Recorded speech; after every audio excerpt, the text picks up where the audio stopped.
Good morning, Crable Mennonite School. Today is Wednesday, March 19th, and my name is Lily.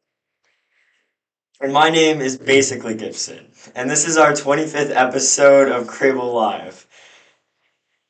And and this is our 130th day of the school year. We had a nice long weekend with an early dismissal on Friday and off school on Monday. This past Monday was also St. Patrick's Day. There are a lot of different ways that people celebrate this holiday.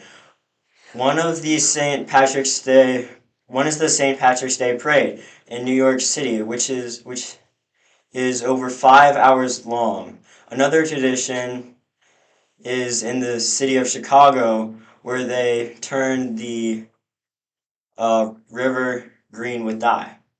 They do this by using 40 pounds of green vegetable dye, and it takes about 45 minutes to get it done.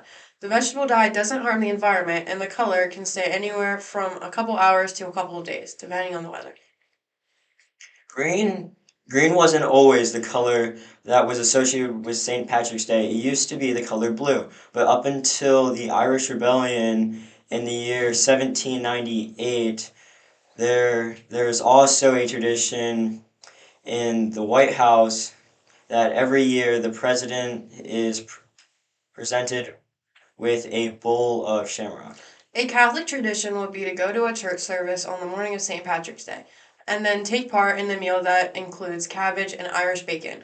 Oh, and hey, do you know what you call a frog that jumps into a pot of gold? No, what? A leprechaun. Yeah. Last week we asked you what was the tallest sandcastle ever built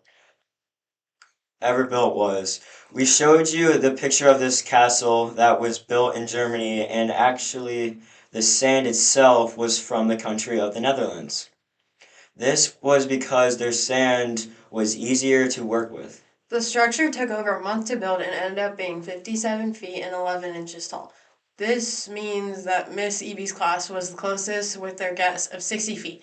Now, a quick note this record was actually broken a couple years ago, so the castle we showed you a picture of last week isn't the tallest anymore.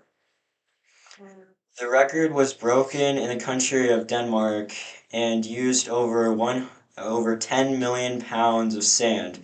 The castle The castle ended up with a height of 69 feet, so we're giving the honorable mention to the seventh grade homeroom and Mrs. Razor's homeroom for being the closest to this number.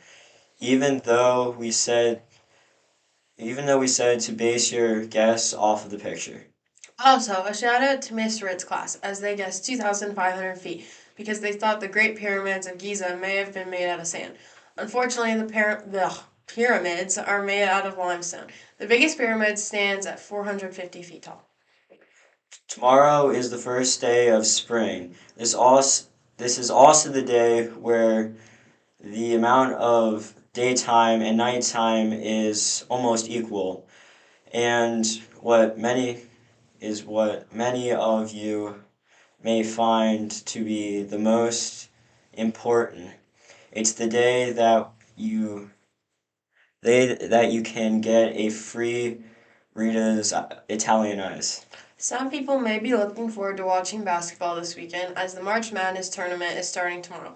In the middle school, we'll be competing in some of our own competitions during lunchtime. Today, we'll see who wins our rock, paper, scissors bracket.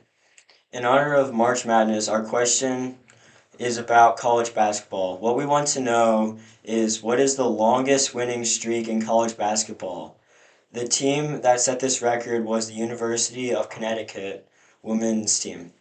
For a reference, a winning streak can go from the end of one season to the next. Also, a typical season in college is right around 32 games. So talk it over and give us your best guess. We'll be back next week with the answer. Until then, we hope your day is just grand. That caught me off. Oh.